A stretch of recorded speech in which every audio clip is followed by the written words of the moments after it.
Қазір сіздің ағзаңыздың ішінде шамамен 5 литр қан айналып жүр. Әр таң сайын сіз өзіңіз шешесіз. Осы қан қою болып қала ма, әлде еркін ағып тұра ма? Бар болғаны бір әрекет бар. Тегін небәрі 30 секунд уақыт алады. Бірақ адамдардың көбі оны керісінше жасайды. Олар бірден кофе ішеді де, ағзада қандай процестер басталатынын тіпті аңғармайды. Бүгін мен сізге таңертең аш қарынға бір стақан жылы су ішкен кезде, ағзаңызда минут сайын не болатынын көрсетемін. Және алдын ала айтайын. Осыдан кейін сіз таңды бұрынғыдай бастай алмайсыз. Көз алдыңызға елестетіп көріңіз. Сіз ояндыңыз, артыңызда 6-8 сағат өтті. Бір тамшы су ішкен жоқсыз. Осы уақыт ішінде не болды деп ойлайсыз? Сіздің ағзаңыз ұйықтап жатқан жоқ. Ол жұмыс істеді. Тыныстады, терледі, зат алмасу өнімдерін шығарды. Соның нәтижесінде түн ішінде 300-ден 700 миллилитрге дейін сұйықтық жоғалттыңыз. Бұл шамамен 1 литрге жуық. Яғни ыстықта бірнеше шақырым жүгіріп келіп, су ішудің орнына бір кесе қара кофе ішкенмен бірдей жағдай. Қарапайым емес көрінеді, солай ма? Бірақ адамдардың басым бөлігі дәл осылай күнін бастайды. Енді басқа сценарийді елестетейік. Сіз бір стақан жылы су аласыз. Ыстық емес, суық емес. Шамамен дене температурасына жақын. 36-40 градус. Алғашқы жұтымды іштіңіз. Алғашқы 3 секундта не болады? Су ауыз қуысындағы рецепторларға тиеді. Онда 10 мыңнан астам рецептор бар. Олар бірден миға сигнал жібереді. Сұйықтық түсті. Таңғы процестерді бастауға болады. Бұл сигнал көліктегі кілтті бұрғанмен бірдей. Онсыз қозғалтқыш іске қосылмайды. Сол сияқты, онсыз ағза әлде түнгі режимде қалады. Баяу, ауыр, толық оянбаған күйде. 10 секунд шамасында су өмеш арқылы өтеді. Мұнда маңызды нәрсе бар. Егер сіз суық су ішсеңіз, өңеш қабырғалары жиырылып, асқазан тамырлары тарылар еді. Сіз оны сезбеуіңіз мүмкін. Бірақ ағзада кері реакциялар басталады. Ал жылы су жұмсақ өтеді. Тіндерді тітіркендірмейді. Бәрі табиғи түрде жүреді. 20 секундта су асқазанға жетеді. Көп адамдар таңертең асқазан бос деп ойлайды. Бірақ ол толық бос емес. Түн ішінде онда шырыш, фермент қалдықтары және асқазан сөлдері жиналады. Егер таңертең ештеңе ішпесеңіз, бұл орта асқазан қабырғаларына әсер ете бастайды. Жылы су бұл ортаны жұмсартады. Асқазан қабырғаларын шайып өтеді және оны таңғы асқа дайындайды. Бұл өте маңызды кезең. Бірақ ең қызығы осы ғана емес. Бұл тек бірінші минут. Ал осы уақытта қан айналым жүйесінде де маңызды өзгерістер басталады. Таңертең сіз ештеңе ішпеген кезде қан қоюланып кетеді. Шамамен 20-25% дейін. Эритроциттер бір-біріне жабысып, қанның қозғалысы баяулайды. Ұсақ тамырларда қозғалыс қиындайды. Ал дәл осы уақытта, таңғы сағат 6 мен 10 аралығында, ағза үшін ең жауапты кезең басталады. Осы аралықта жүрек пен тамырларға жүктеме жоғары болады. Бір стакан жылы су ішкен кезде не өзгереді? Жылы су ағзаға тез сіңеді. Суық суға қарағанда бірнеше есе жылдам. 5-7 минут ішінде қанға өтеді. Осыдан кейін қан біртіндеп сұйыла бастайды. Жабысып қалған жасушалар ажырайды. Қан ағымы жеңілдейді. Жүрекке оны айдау оңайырақ болады. Қан қысымы бірқалыпты болады. Сіз мұны бірден сезбеуіңіз мүмкін. Бірақ ағза үшін бұл үлкен жеңілдік. Осы кезде тағы бір маңызды жүйе іске қосылады. Ішек. Көп адам білмейтін бір нәрсе бар. Ішекте өте үлкен жүйке желісі бар. Оны кейде екінші ми деп атайды. Таңертең жылы су ішкен кезде ішек қозғалысы белсендіріледі. Бұл ас қорыту жүйесін іске қосады. Тағы бір қызық факт. Суық сусындар таңертең май алмасуын баяулатуы мүмкін. Ал жылы су керісінше ағзаны жұмсақ түрде оятады. Алғашқы 10 минутта не болды? Асқазан қалыпқа келе бастады. Қан сұйылды. Жүрекке жеңілдеді. Зат алмасу іске қосылды. Бірақ бұл тек бастамасы ғана. Келесі кезеңде жылы су ішекке жетеді. Ал ішектің жағдайы сіздің жалпы көңіл-күйіңізге тікелей әсер етеді. Себебі ағзадағы кейбір маңызды заттар дәл осы жерде тізіледі. Жылы су ішек қозғалысын іске қосады. Бұл табиғи процесс. Осы арқылы ағза тінде жиналған қажетсіз заттардан арыла бастайды. Егер бұл процесс іске қосылмаса, қалдықтар ішекте ұзақтырып қалады. Сондықтан таңертеңгі су өте маңызды. Тағы бір маңызды нәрсе – бауыр. Түнде ағза түрлі заттарды өңдеп шығару үшін дайындайды. Бірақ оларды шығару үшін су қажет. Егер таңертең су ішпесеңіз, бұл процесс баяулайды. Ал кофе керісінше сұйықтықты азайтуы мүмкін. Жылы су бұл жерде табиғи көмекші ретінде жұмыс істейді. Ол ағзаға сұйықтық береді және процестерді жеңілдетеді. Тағы бір жүйе – лимфа жүйесі. Ол ағзадағы қажетсіз заттарды тасымалдайды. Бірақ оның жеке насосы жоқ. Ол қозғалу үшін сұйықтықпен қозғалыс қажет. Түнде бұл жүйе баяулайды. Сондықтан таңертең ісіну байқалуы мүмкін. Жылы су лимфа қозғалысын жандандыруға көмектеседі. Бүйректер де таңертең белсенді жұмыс істейді.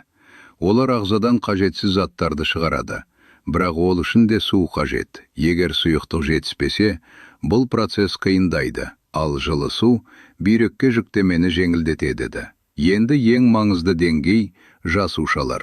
Әрбір жасуша энергия өндіреді. Бұл процесс үшін су қажет. Егер ағзада су аз болса, энергия өндіру баяулайды. Сондықтан кейбір адамдар таңертең шаршаңқы күйде оянады. Жылы су бұл жағдайды жақсартады. 15-20 минут ішінде жеңілдік сезілуі мүмкін.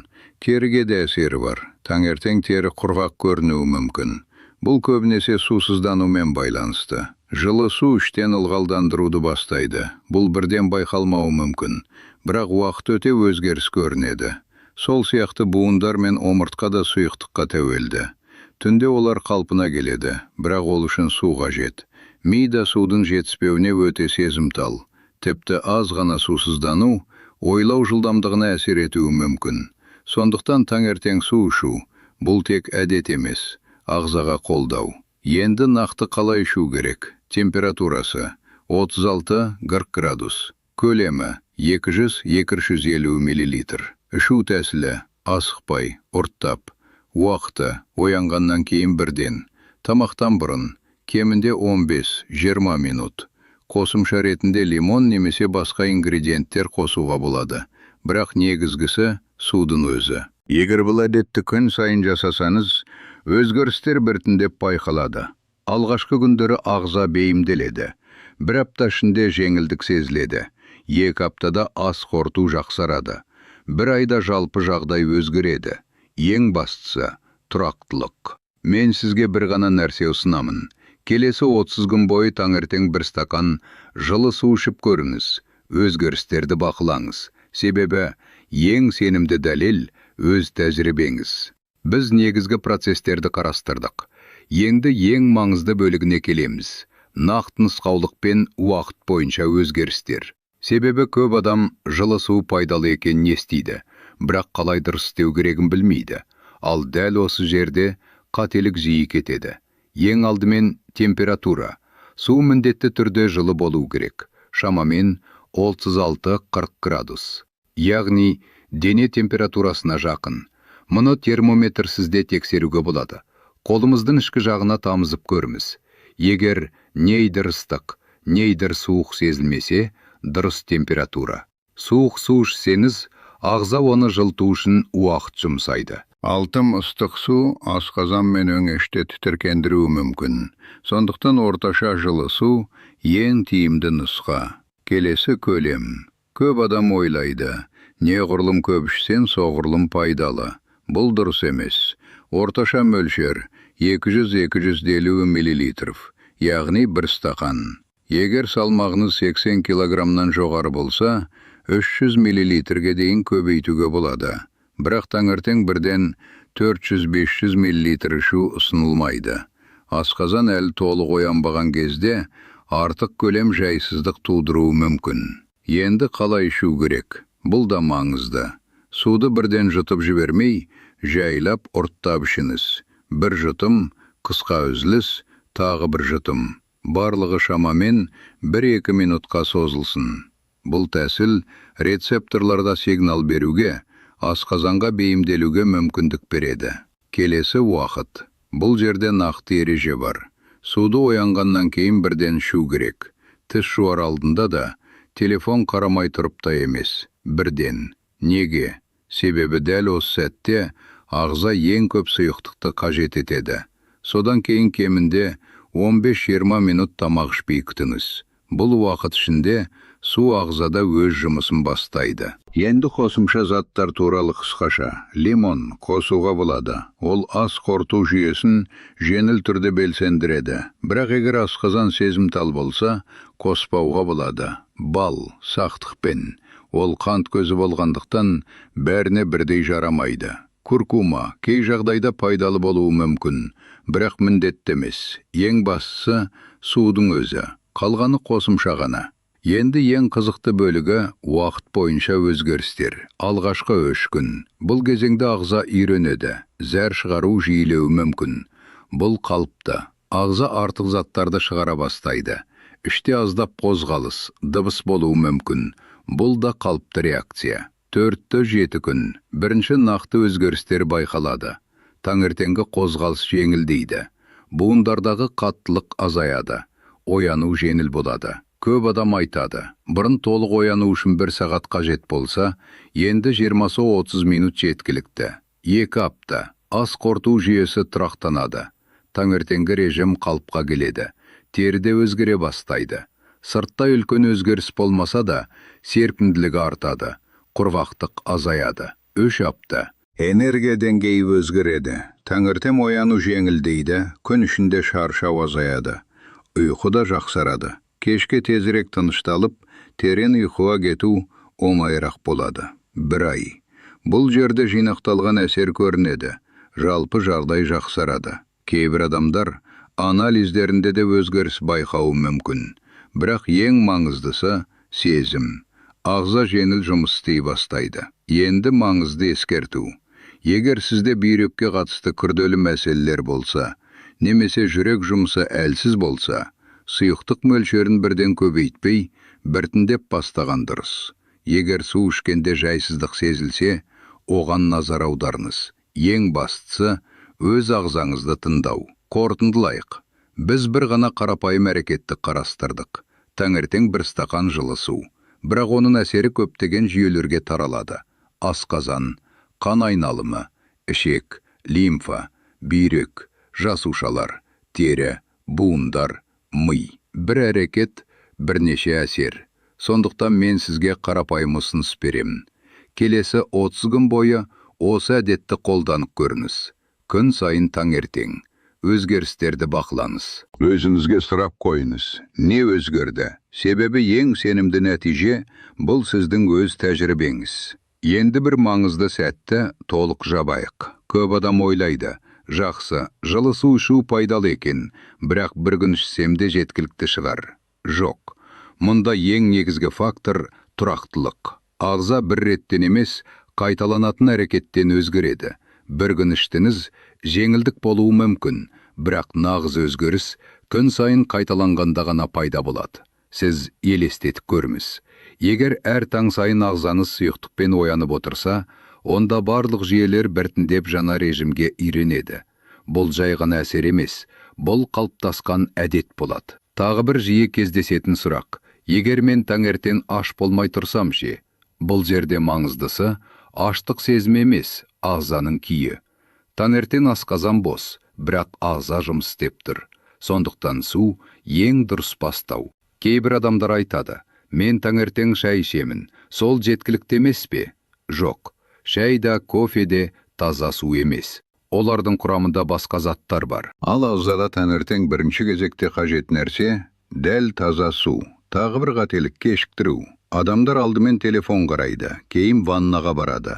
Сосын ғана су ішеді. Бірақ ең тиімді уақыт оянғаннан кейінгі алғашқы минуттар. Себебі дәл осы уақытта ағза ең сезімтал күйде болады. Тағы бір нәрсеге назар аударыңыз. Егер сіз бұрын мүлде су ішпеген болсаңыз, алғашқы күндері ағзаңыз жауап беруі мүмкін. Бұл қалыпты. Мысалы, жиі дәретке бару, іштің қозғалысы, аздап әлсіздік. Бұл ағзаның жаңа режимге бейімделуі. Бірнеше күннен кейін бәрі тұрақтанады. Енді ең маңызды ой. Адамдар көбіне күрделі шешім іздейді. Қымбат қоспалар, арнайы бағдарламалар, түрлі әдістер, бірақ кейде ең тиімді нәрсе, ең қарапайым әрекет, бір стақан жылы су. Ол қолжетімді, ол оңай, бірақ әсері үлкен. Сіз бұл әрекетті бүгіннен бастай аласыз. Ешқандай дайындықсыз, ешқандай шығынсыз, тек бір шешім керек. Таңертең өзіңізге 30 секунд уақыт бөлу. Соңында сізге бір ұсыныс. Өзіңіз үшін кішкентай тәжірибе жасаңыз. 30 күн бойы күн сайын таңертең жылы су ішіңіз. Ештеңені өзгертпеңіз. Тек осы бір әрекетті қосыңыз. Содан кейін өзіңізге қараңыз. Таңертең қалай оянасыз? Күні бойы қалай сезінесіз? Ұйқыңыз қалай өзгереді? Себебі ең күшті дәлел бұл сіздің өз нәтижеңіз. Ал егер бұл әдет сізге көмектессе, онда сіз өз ағзаңызға ең қарапайым, бірақ ең дұрыс қолдауды берген боласыз. Осыдан кейін таңды бұрынғыдай бастау қиын болады. Енді тағы бір маңызды нәрсеге тоқталайық. Көп адам бастапқыда бәрін дұрыс бастайды, бірақ бірнеше күннен кейін бұл әдет ұмытылады. Неге бұлай болады? Себебі нәтиже бірден көзге көрінбейді. Адам күтіп тұрады. Бүгін ішсем, ертең бәрі өзгереді деп. Бірақ ағза басқаша жұмыс істейді. Ол асықпайды. Ол біртіндеп қалпына келеді. Сондықтан ең дұрыс тәсіл өзіңізге нақты әрі қарапайым ереже қою. Таңертең тұрдыңыз ба, су ішесіз. Ойланбайсыз, талқыламайсыз. Жай ғана жасайсыз. Тағы бір тиімді әдіс кешке алдын ала дайындап қою. Мысалы, стақанды немесе бөтелкені көзге көрінетін жерге қойыңыз. Таңертең көрген бойда есіңізге түседі. Бұл өте қарапайым, бірақ жұмыс істейтін тәсіл. Кейбір адамдар сұрайды. Егер мен таңертең бірден іше алмасам ше? Бұл да қалыпты. Онда аз мөлшерден бастаңыз. Мысалы, жарты стақан. Бірнеше күннен кейін толық стақанға өтесіз. Ең бастысы ағзаға жайлап үйрету. Тағы бір жиі сұрақ. Күн ішінде су ішсем жеткілікті емес пе? Жоқ. Күн ішінде су ішу бөлек әдет. Ал таңертеңгі су бөлек маңызды кезең. Себебі ол бүкіл күннің басталуына әсер етеді. Тағы бір нәрсе, температураны ұмытпау. Кейбір адамдар уақыт өте келе жай ғана салқын суға көшіп кетеді. Бірақ дәл жылы су ең тиімді әсер береді. Сондықтан осыны бақылап отыру маңызды.